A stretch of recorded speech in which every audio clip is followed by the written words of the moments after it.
Vicente.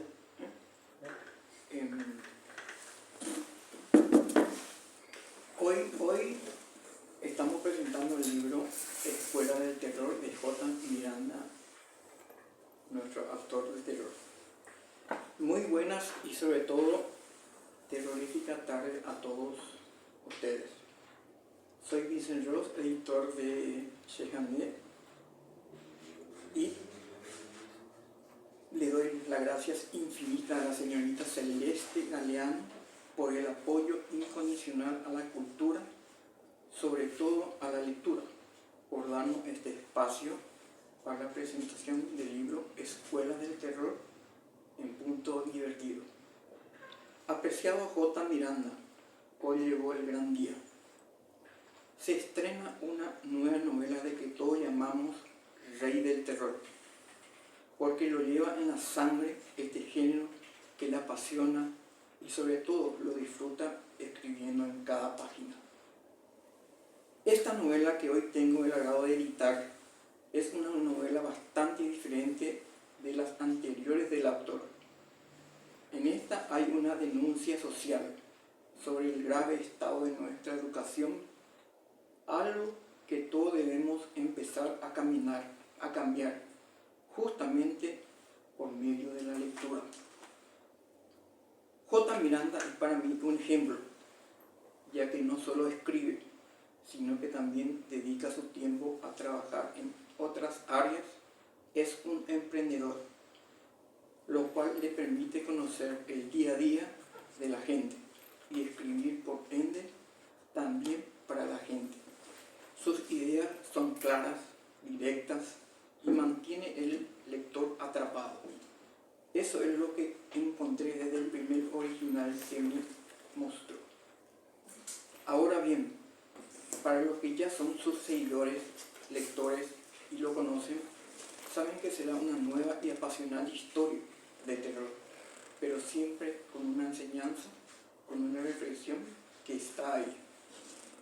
Sin mucho más que decir, agradeciendo la confianza del amigo J. Miranda en nuestra editora para publicar esta nueva obra. Les invito a todos a adquirir su ejemplar y aprovechar que el autor estará un tiempito más con nosotros. Por ahí que les pueda firmar algunos ejemplares en razón de que después tiene otros compromisos.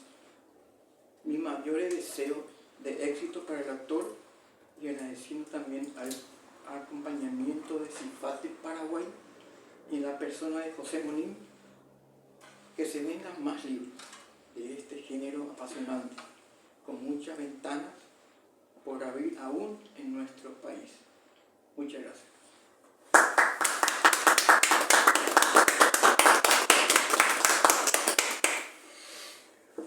Buenas noches, sean todos bienvenidos a la presentación del libro del compañero Juan Miranda.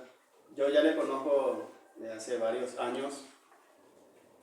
También para Cifate Paraguay es un honor estar presente apoyándole, ya que abarca uno de los géneros que nosotros manejamos, que es el terror, y los subgéneros que vienen debajo, que son el misterio, el suspenso y todos los demás. También agradezco a la señora Celeste Galeano por brindarnos el espacio para poder presentar este libro, este material, que estoy seguro que le va a gustar a cada uno de los oyentes y principalmente a los que nos están viendo a través de esta grabación, que le invitamos a que contacten con Juan y que puedan adquirir su ejemplar, porque al adquirir un libro de un autor paraguayo estamos haciendo justicia, como se dice, porque muchísimos años intentaron callar lo que es nuestra literatura. Y también vamos a tener disponible aquí en Punto Divertido algunos ejemplares para que puedan estar pasando por aquí y llevar, inclusive vamos a dejar firmado el libro con la mano de nuestro querido autor. Y ahora, si me permiten, quiero dar unas palabras de lo que vi en el libro. El libro inicia con una descripción de los años 80 en la ciudad de Itagua, para ser más exacto, en Potrerito, pueblo que se pierde a causa de los matorrales, de las calles arenosas, los árboles altos y la falta de habitantes. Los lugareños muestran una apariencia taciturna, como por ejemplo el primer personaje local que aparece manejando una carreta con yunta de bueyes. Hago mención a una cita del libro que me pareció sumamente importante para dar destaque a la obra. Dice: ustedes tienen sus miedos personales en la capital. Nosotros aquí tenemos nuestros propios miedos, y no es exclusivamente a los seres humanos, va más allá de todo. Hay puntos que rescatar de la cita. Hablemos del miedo, y del medio de cómo se traslada el miedo. Todos sabemos que esos años el Paraguay estaba bajo la dictadura. Se vivía bajo el suspenso de lo que pasaría. Los miedos personales en la capital. Hagamos memoria a través de la historia. Aquellos días eran días de muertes, de secuestros, de atropellamientos, de violencias, etc. En forma personal, como lector, me vinieron tantas cosas a la cabeza. Uno de ellos fue el misterio durante el desarrollo, cosas que habían escuchado de personas adultas. Me refiero de cuando yo era un adolescente, que el dictador secuestraba niños de las escuelas, los interrogaban para luego bañarse con sus sangres. El libro en sí presenta fugazmente, misteriosamente, diría yo, un circunloquio para luego transportarnos a otros hechos que ustedes leerán en sus páginas. Esos bosques, esa negrura de la noche, esos cantos lejanos de los pájaros, hacen la escena perfecta para despertar el miedo en cualquiera de nosotros. Cada elemento que encontramos en el avance es un elemento crucial, muy necesario, porque cada uno de ellos guarda un significado. Vuelvo a repetir, la historia empieza con el paisaje de los años 80. Es ahí donde el tiempo retrocede, cuando los diálogos empiezan a abarcar las líneas, mostrando historias interesantes y macabras de los años 60. En la página 43 se profundizan los relatos con los casos sobrenaturales, de lo cual me llevó a unas preguntas. ¿Por qué el profesor no renunció inmediatamente al escuchar todo eso?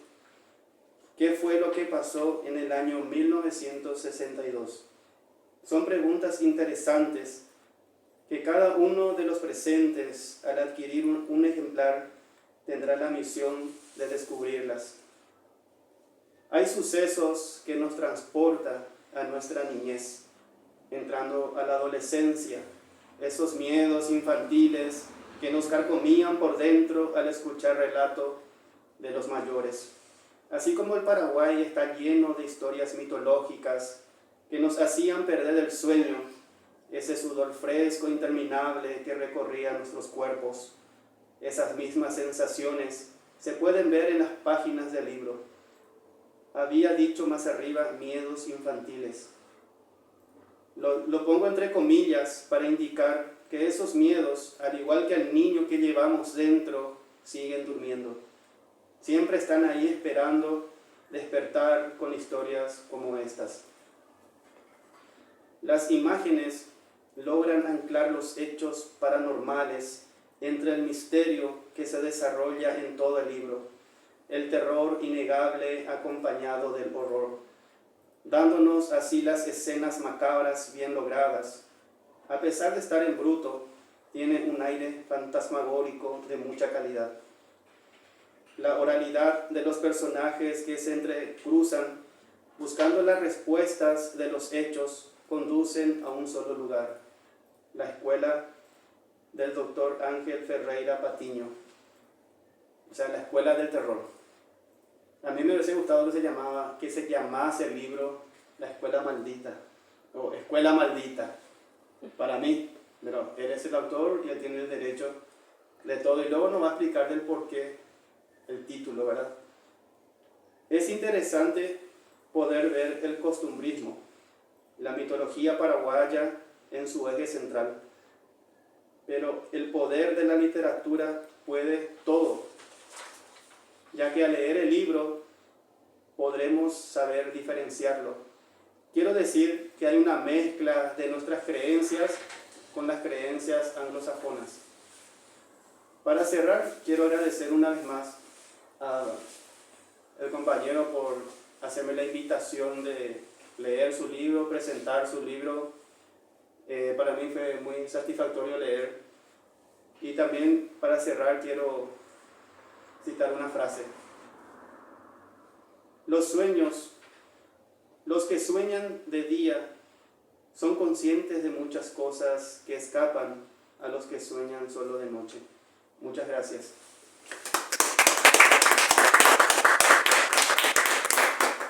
Y ahora nuestro compañero nos va a dar unas palabras. Me imagino que quieren saber de dónde me salió la inspiración de escribir una novela. En primer lugar, siempre me pregunté yo, bueno, de día como de tarde, los alumnos están barullo, como en el teatro, hay un barullo enorme entre los ensayos y todas esas cosas.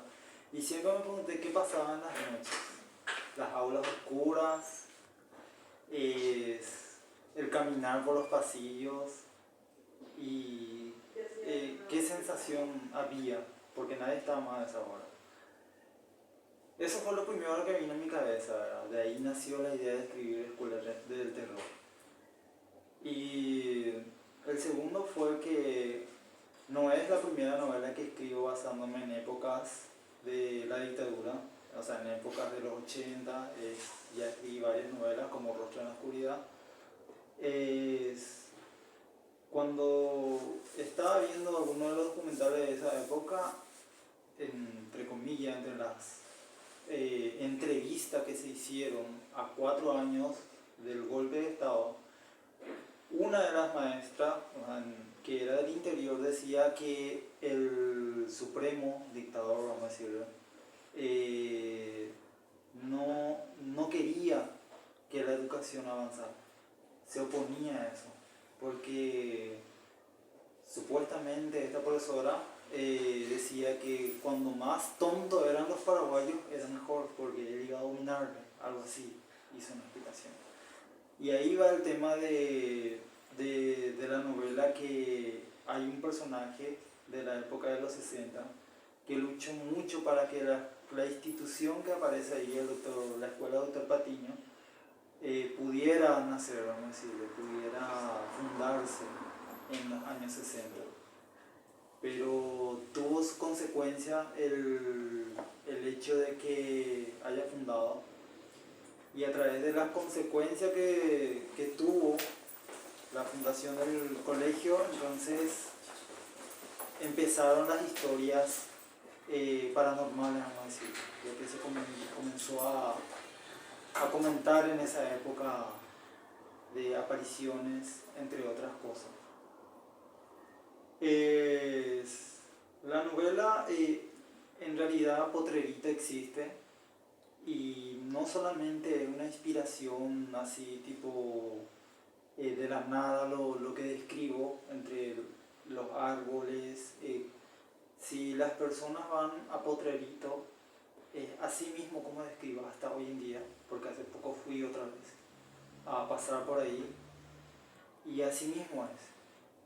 En el año 2013 yo tuve una extraña enfermedad que los doctores no me habían detectado, y tuve que irme con una curandera a curarme de esa enfermedad. Y estuve con esa curandera como un mes aproximadamente. En ese transcurso, en Potrerito, obviamente, en ese pueblo pequeño, me di cuenta del lugar como era, vi lo que era la noche, y era increíble porque apenas el sol entraba y los árboles ocupaban toda la sombra y tipo a partir de las 7 a las 8 el silencio era mortal, las calles eran de arena, así mismo como describo, no cambió mucho. Y de ahí nace mi inspiración de escribir basándome en el pueblo de Potrerito, un pueblo pequeño de Potrerito que queda a unos cuantos kilómetros de la ruta 2. Y de ahí también nace mi idea de poner a este pueblo como un pueblo lleno de misterios, donde se cuentan muchas historias. Yo llegué a escuchar muchas historias cuando estuve en ese transcurso, inclusive la persona que me curó de mi enfermedad, la médica, vamos a decirlo, me contaba cosas que pasaban por las noches y que poca gente se animaba a salir de madrugada porque tipo se escuchaban raros ruidos por los caminos, porque sí eran caminos de arena y sigue siendo caminos de arena. El único asfaltado es la ruta que te lleva a ese lugar. Una vez que entras, hay un cartel que dice, te da la bienvenida al poblado. Entras ahí y te es toda arena y todo monte. Y como que soy una persona que escribe ese género, era evidente que ya escribí en cualquier momento una historia basándome en eso. La inspiración me vino así como conté, por varias partes. Y ahí nació la novela de Escuela de Terror. No quise poner Escuela Maldita porque me pareció que, bueno, de hecho que hay una película que se llama Escuela Maldita, entonces tipo no quería poner parecido a ese, entonces me salió Escuela de Terror. Y como siempre cuando tengo una idea de un título en mi cabeza ya se queda ahí. Eso es justamente lo que me dijo acá, dicen que mis títulos son muy llamativos y son muy, no sé, expresivos, vamos a decirlo, ¿no? Y es que cuando yo tengo uno en mi cabeza, un título ya se queda ahí, ya no sale. Y entonces Escuela del Terror surge así, vamos a decirlo, que tiene un final que da un giro, Sí. y que el lector va a tener que descubrir cuando lea. Es una novela bastante sencilla, no hay palabras tipo para rebuscarte. Vas a leer de un tirón, como se dice, al estilo como mis otras novelas, como Tres días de lluvia, como Rostro en la oscuridad, vas a leer de uno. Y no sé si les va a causar de terror, pero hasta ahora las críticas que recibí en mis otros libros son buenas, vamos a decir, en el sentido de la historia. Y eso. Si quieren preguntar. Pero ni jamás me voy a ir a Potrerito, entonces sí así es terrorífico. Pero ¿sabes qué es lo que pasa? Que si te vas a Potrerito, o sea, ves, ahora, ¿cómo te puedo explicar? Hay personas que tienen miedo, pero quieren irse igual. O sea, quieren descubrir, a pesar del miedo, quieren irse y quieren sentir esa sensación. Yo conozco personas que son así y Potrerito es uno de esos lugares. De hecho que se llama Potrero, solamente que le llaman Potrerito. O sea, es más conocido como Potrerito porque es un lugar pequeño. Pero sí es un lugar excéntrico, los pobladores están acostumbrados. Vos sabés que una vez que tipo vos pronuncias bombero y ella también se calla, se sigue manteniendo esa cultura. Y te puedo asegurar que si te vas de noche y te conversas con unos pobladores, te van a hacer callar y te van a decir muchas historias, te van a decir, sí, acá hay plata gurú, hay movimiento. Inclusive llegué a escuchar de un poblador en ese entonces que veía sombras cuando venía, yo no sé por qué tienen la costumbre ellos de ir a buscar a sus animales tipo vaca, toro de noche, o sea, entrando, creo que, no sé, una costumbre. Y uno de los pobladores una vez me cuenta que viniendo de buscar a su vaca, trayéndole, se le apareció una sombra que no le llegó a ver el rostro, pero era una sombra que se cruzó y se metió entre los montes. Y son historias que tipo te quedas así pensando Y yo de mi parte sí le voy a creerle porque el lugar es muy excéntrico, es un lugar donde, ya te digo, cuando cae la noche todo es oscuridad, algunos lugares no hay luces, poco nada. Sí. Tengo una curiosidad y siempre tengo esta curiosidad. ¿Esas historias son reales o muchas veces la mente humana crea esas realidades que nosotros, digamos, tenemos allí? O sea, la gente imagina o son hechos concretos que sucedieron, porque muchas veces nosotros con la mente también podemos imaginar cosas. De repente vemos una sombra y creemos que alguien nos persigue, o de repente creemos que vimos pasar un animal, cosas así. ¿Cómo podemos delimitar esa línea de la realidad o la imaginación? Porque muchas veces el ser humano, cuando se pone en un plano creativo de imaginación, puede ir viendo o sintiendo o percibiendo que suceden cosas que en realidad no suceden. Y la verdad es que, bueno, si vos, la mente pues, digamos que es el motor de todo el cuerpo, siempre lo dije que fue el motor. Si vos entras en un cementerio sugestionado, con miedo, obviamente que cualquier ruido vas a pensar que es uff, o si no te confundís con una sombra y vas a pensar que es un espíritu. Si vamos referidos a la historia de la novela,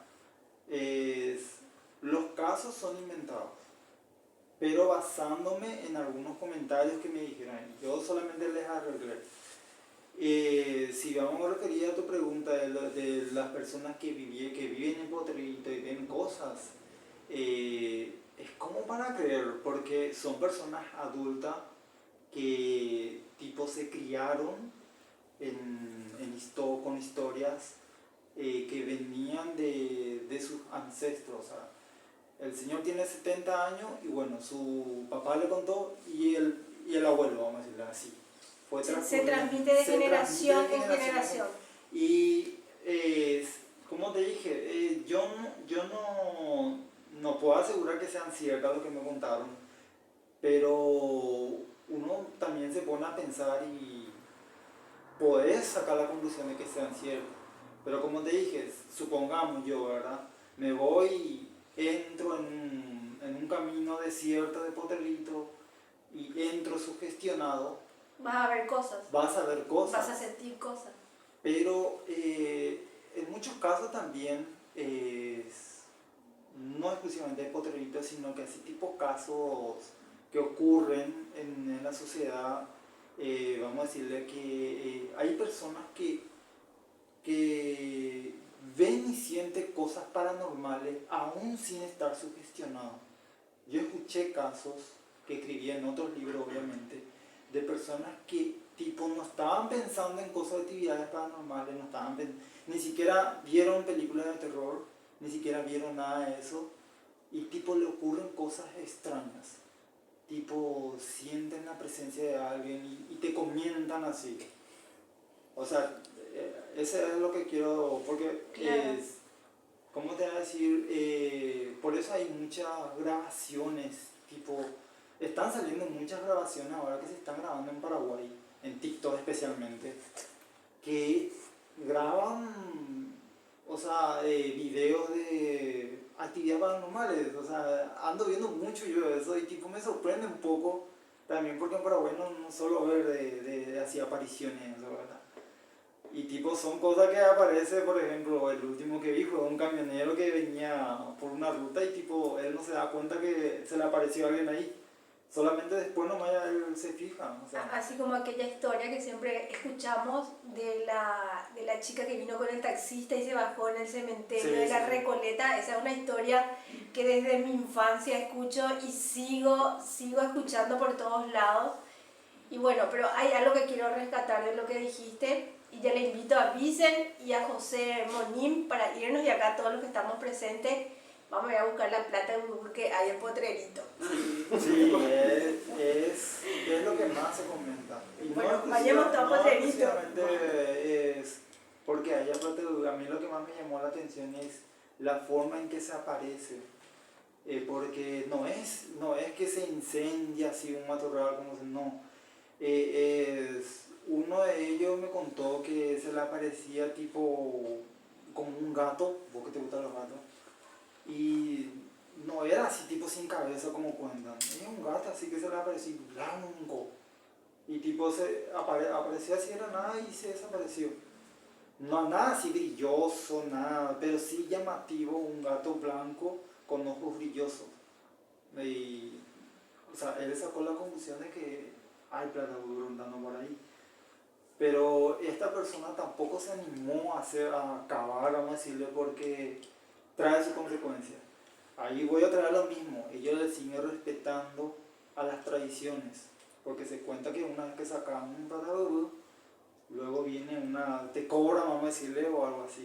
Eso es lo que se cree, y entonces ellos siguen respetando todas esas tradiciones, o sea, tipo el no silbar por la noche, no bromear de tales cosas. Eso es lo que yo rescaté más para inspirarme en este libro. Y al comienzo mismo, luego, así como leyó José, en el comienzo mismo lo ahí la frase que yo digo que nosotros los asuncenos tenemos nuestro miedo que vamos a decir a los motochorros, vamos a decir a los asaltantes. Pero ahí ellos le tienen miedo a otras cosas que no es exclusivamente seres humanos. ¿No te planteaste hacer un lanzamiento en Potrerito, invitarnos a todos y hacerlo de noche? Me hubiera gustado realmente Qué buena idea. presentar en el lugar donde yo, vamos a decirle, me curé, pero lamentablemente la señora falleció ya. El lugar donde yo estuve era una capilla abierta y digamos que en ese lugar también superé mis propios miedos personales y ahí empecé a escribir también novelas de terror. Por eso yo, o sea, el ponerle a Potrerito no es la primera vez que le pongo en un libro mío, es la tercera vez que le pongo. En otros libros ya aparecieron el nombre de Potrerito. Señor editor, una experiencia, Cifate por Potrerito. ¿Cómo lo ves a futuro? Ya tenemos que ver nomás cómo hacemos ya. Hacemos un tour y le invitamos a todos y nos vamos a hacer lanzamiento exactamente a las 23:59. Pero tengo que estar entre muchos, nada, estar solo. Así que mirando un nuevo tipo de lanzamiento. ¿Una pregunta, Morena? Sí, ¿qué cantidad de personas hay en el pueblo? Más o menos. Y la verdad es que no sé un cálculo exacto, pero no hay mucha gente. ¿Y qué rango de edades hay más? Y poca criatura. Sí, más personas mayores que sí, tipo, siguen manteniendo esa tradición de, ¿cómo te voy a decir?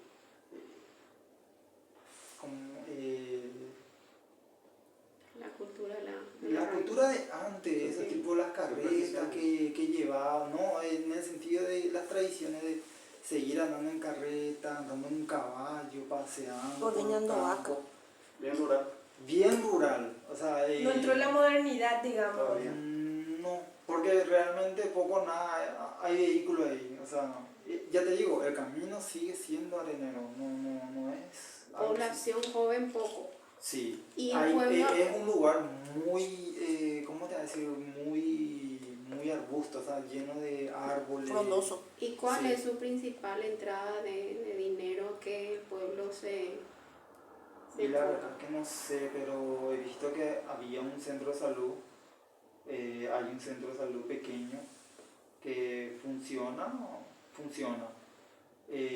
Su escuela, lo que no llegué a ver en ese entonces, pero queda un poco más al centro. Potrerito no es grande, o sea, es así una población pequeña, pero de muchas tradiciones que siguen manteniéndose aún.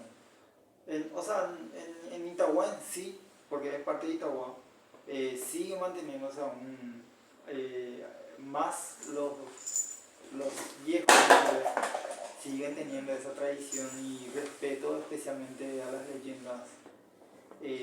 Y nunca se vio la posibilidad de profesionales de la psicología y la psiquiatría para ir a ver hasta qué punto lo que dijo Celeste es superstición, una psicosis colectiva, de repente un grupo de personas energéticamente, si se juntan en un lugar y empiezan a pensar todo lo mismo, hacer todo lo mismo, creer todo lo mismo, eso termina sucediendo. Es una cuestión de energía también. Y nunca se vio la posibilidad de repente de ir profesionales como para separar. Esto es superstición, esto es real, esto pasó, porque también están las cosas paranormales, no quiero entrar ahí, ¿verdad? Y como para ir separando, esto sí, esto no, esto sí, esto no. Y la verdad que Como dice Celeste, de repente vos te vas ya sugestionado, sí. pero un visitante, imagínate si vivís ahí, ellos viven sugestionados, bajo una superstición muy fuerte. Y fuerte mal, como estabas diciendo, no se le nombra al bombero, no se le nombra. Entonces, bueno, yo que soy, me voy y sin problema le voy a nombrar 3, 4 veces porque voy a querer saber lo que pasa. Sí. Pero a ellos posiblemente se escandalicen, me hagan callar y me echen del pueblo. No, y esa es justamente la tradición que ellos tienen. Eso es justamente lo que ellos mantienen todavía. Es cierto, o sea, vos podés irte, ya seas un profesional de la psicología, bien mentalizada, bien espiritualmente, entras ahí, es justamente lo que estaba diciendo, o sea, tipo, vos te vas con otra mentalidad, tipo, como visitante, y, o sea, ¿qué va a pasar en el momento en que vos sientas algo paranormal? Si sentís algo, o sea, ¿cómo hace tu reacción también? Es algo, ¿cómo te decir? Que uno tiene que dividir, ¿verdad? O sea, el respetar también a ellos sus creencias, ¿verdad? Yo, por ejemplo, como dije, yo no vi nada normal en ese tiempo que yo estuve, pero sí el ambiente es un ambiente donde vas a creer. O sea, tipo no te va, yo al menos no me animaría también a caminar así en medio de la calle, o sea, Y nos vamos a hacer tu lanzamiento a las 23:59. Potrero Guayaquil. O el otro. Vos dijiste que hiciste tu perdón. Pero este sí era Potrero Guayaquil el lugar. ¿no? El lugar sí se llama Potrero Guayaquil. No, Potrerito, Potrerito. Ajá. Bueno, alrededor de 1.000 a 2.000 personas según Google. No, es pequeño, no es grande. ¿No? Tenemos la tecnología por medio de eso. Y un mes estuviste de tratamiento. ¿Vos sentís que te curaste? Sí, me curé y me curé de otras cosas también, vamos a decir. Tipo, me curé... Antes que eso yo era un tipo muy miedoso. Yo antes no escribía, de hecho tengo otras novelas que no son exclusivamente terror. Antes yo escribía otro estilo de novela. Romántico, ¿eh? Romántico, dramático, en serio. Tengo 5 creo por ahí que ya lancé en Amazon. Y antes yo no escribía novela de terror. Yo tenía miedo para escribir eso. Y tipo yo aprendí muchas cosas con esta señora también. Y el hecho de vivir ahí también, enfrentarme a mis miedos también, hizo que yo diga que, no sé, superara mis miedos personales, mis miedos internos, vamos a decirlo. Y eso. ¿Qué tipo de miedos? Y digamos miedo es... ¿A qué cosa? Un ejemplo, ¿verdad? Lo que yo escribía antes, por ejemplo, el ponerme a escribir una novela de terror, yo decía, el diablo me está dictando. Un ejemplo.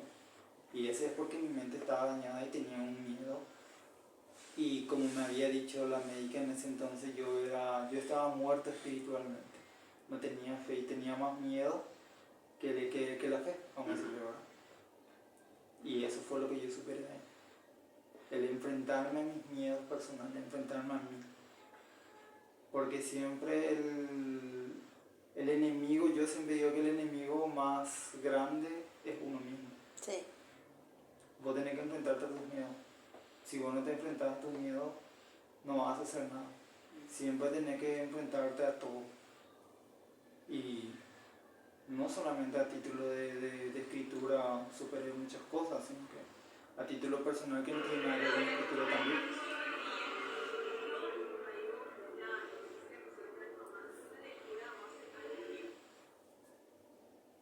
Qué bueno, Juan. Está bueno lo que nos contaste ¿Y también. este qué número de libro es? Y en teoría es la novela número 20 ya, Wow. pero 20. publicados en editoriales acá, en Paraguay, el 6. Pero 14 tengo en Amazon. Y sigue habiendo más proyectos con Shehandé, la serie de Crímenes al Acecho, que está basado en... No, spoiler. No voy a spoilear, sino que están basados en crímenes reales que ocurrieron en Paraguay solamente en forma de novela.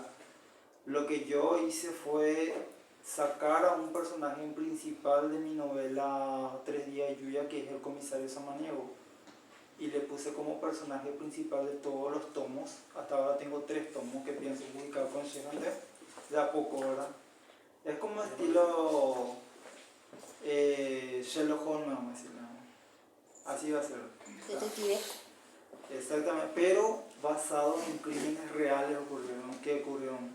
Ejemplo, el caso de Menocchio, el caso de Palmaloma, el descuartizador de Palmaloma, el criado que asesinó a toda una familia en el caso de Cerro Corá en el 93. Así va a estar. Solamente que le involucré a este personaje porque me gustó mucho el personaje del comisario Samaniego del primer libro, que justamente José fue el que presentó. Gracias a él llegué a publicar mi primer libro, porque él me presentó con el editor de Arándula, allá por el 2019. Sí, por ahí. Y fue el que me abrió muchas puertas, ya sea en los periódicos, en la tele, en la radio, porque tuve mi propio programa también en la radio, que estamos pensando volver en cualquier momento otra vez. De hecho, hay una serie, o sea, un programa televisivo que debo confesar que siempre veo, Escenas del Crimen se llama. No sé por qué me gusta tanto, ¿verdad? Porque en el fondo yo siempre me examino porque me gustan ese tipo de programas, porque cuentan historia, te cuenta, o sea, las dos caras de la moneda. Entonces siempre uno después al final saca su conclusión. Hay historias que realmente ya tienen un final y ya están selladas y ya sabemos quién fue el culpable, pero lo que realmente me llama la atención de ese programa es cómo el ser humano teje su propia historia para lograr algo y por qué. Y muchas veces ni me hubiese imaginado que el asesino era una persona integrante de la familia o el motivo por el cual sucedió el crimen. Entonces son cosas que el ser humano, por eso siempre digo que es como una caja de sorpresa. Uno nunca puede saber qué tiene dentro y por qué. Y bueno, yo sigo ese programa y creo que hay muchas personas que van a estar muy interesadas de seguir también, si es que de No, repente... de hecho que ahí nació mi idea, de ese programa nació mi idea. Y los giros, justamente eso es lo que más le gusta a mis lectores, los giros que doy en cada libro que escribo. Por ejemplo, en uno de mis libros, el asesino es el que menos pensado. Y esos son los giros que yo le doy. Lo mismo que va a pasar en este libro. Hay un giro que tipo te vas a quedar así, uff. Y es en todos mis libros, no solamente en este, sino desde el primer. Ese es, yo creo que es la clave principal de lo que yo siempre suelo hacer. Los giros que dan en cada novela que escribo. Ya sea desde el primer libro, que era de 3 lluvias, hasta ahora, que es Escuela del Terror, en todo. Y Crímenes al Acecho está basado justamente de mi inspiración de ese programa. O sea, ok. Por eso te estoy diciendo que de ahí nace las novelas que van a ser de crímenes reales. ¿Y viste ese y en Las Vegas, por ejemplo? No, Toda esa serie, a mí me atrapa. Obviamente tengo que ver las series, veo las series de policíaco para que yo pueda entender más o menos cómo puede escribirse una novela policíaca. Pero más veo documentales porque ahí está yo más voy en cada libro tipo crímenes, yo más me voy por el lado psiquiátrico del personaje. Claro. Porque tipo, vamos a decir un ejemplo, el asesino del Palmaloma, el descuartizador de Palmaloma ocurrió en 1980, en la época donde se le mató a su moza. Le descuartizó a su concubina. ¿Y qué se le cruza a la mente a una persona descuartizada? No. No, Y ese es el secreto, ese es lo que más me fascina. El perfil del asesino. El perfil del asesino, el perfil psiquiátrico. ¿qué pensó? Sí, realmente. Y hay otro tema que yo siempre analizo de todos los programas. Cómo, por decirlo de una manera, nunca hay un crimen perfecto. Porque el último programa que vi, después dejé de ver, ¿verdad? De este chico que le mató a su pareja.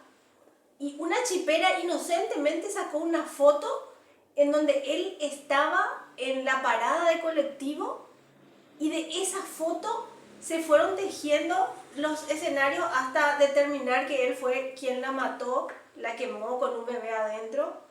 Entonces digo yo, nunca hay un crimen perfecto, siempre hay algo desatado que te lleva, digamos, al personaje que hizo la escena en sí, ¿verdad?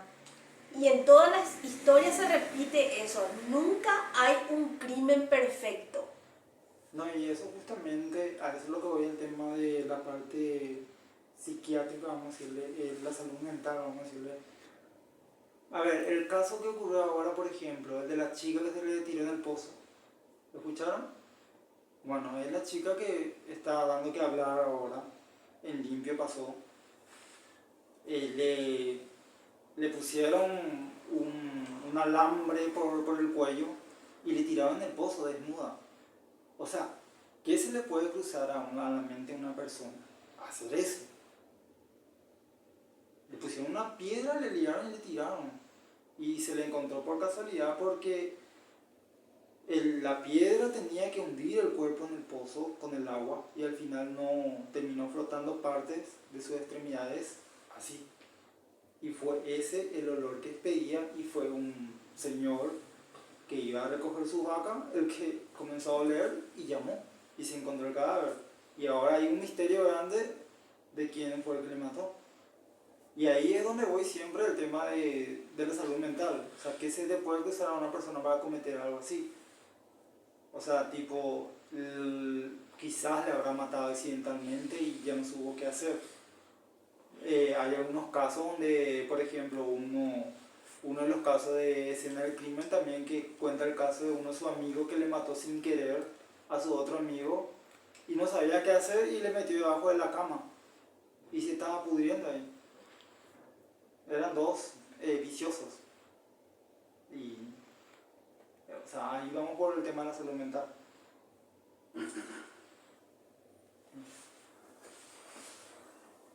¿Alguna otra pregunta? Ya queremos el programa. El lanzamiento con el editor que ya vamos a programar un tour así para lanzar. Espero que José no haya tenido nada que ver en limpio, No. ni que su próximo libro sea en función de esa historia. Y aprovechando también, José, no sé si querés hacer una invitación especial al escritor para que forme parte Sí, de la plataforma. sí, más o menos leí tu mente, tu interpretación, lo que me querías decir. Ella es la directora de la plataforma de escritores.com. Y si querés ser partícipe dentro de la plataforma con tus obras, con tu biografía y con tu foto, entonces cualquiera a nivel mundial puede escribir Juan Miranda o J. Miranda y va a saltar todos tus datos. Eso es sin ningún costo. Lo único que tienes que hacer es irte a sacarte una foto con los profesionales y se sube a la plataforma. ¿Sí? Entonces, cerramos así, ¿verdad? Y respecto a que no hay el crimen perfecto, es por una sola cosa, porque la sangre clama justicia. Nada más. Está escrito eso. Yo estudié teología y conozco todo lo del por qué no se puede ocultar tal cosa. Y justamente es porque la sangre La sangre es viva, la sangre tiene poder. Entonces ese clama justicia. Y sí o sí se va a descubrir quién fue el asesino o el protagonista de tal cosa. Y realmente también ahí notamos que el ser humano, si bien prepara todo el camino para hacer y llegar a lo que llega, nunca puede tomar todo el escenario completo para pensar en todo lo que puede suceder después. O sea, volvemos otra vez al punto del misterio, del suspenso, o sea, todo va conectado. Sí, pero en esta canción es más policíaco. ¿Verdad? Sí, más policíaco. O sea, una investigación igual que 3 días de lluvia, que Juan también presentó su primera obra sobre un oficial que investigaba a un ser que prácticamente era sobrenatural. Sí, lo de 3 días de lluvia es más una mezcla de crónica negra, que la crónica negra son crímenes, mezclado con sobrenatural. En cambio, este crimen al acecho que estoy pensando publicar con Shehan B son crímenes tipo reales. Es lo mismo que Escuela del Terror. Escuela del Terror son crímenes reales que ocurrieron en los 60. Y la forma en que describo el crimen que ocurrió en los años 60 no es algo sobrenatural. O sea, lo que se cuenta después son lo sobrenatural, los relatos que se comienzan a contar en la historia de lo que ocurre en la escuela, las apariciones, vamos a decir, ¿verdad? Pero lo que ocurrió en 1960 es tipo real, o sea, un crimen real. Y bueno, le damos entonces muchas gracias por participar y nos vemos oportunamente. Muchas gracias.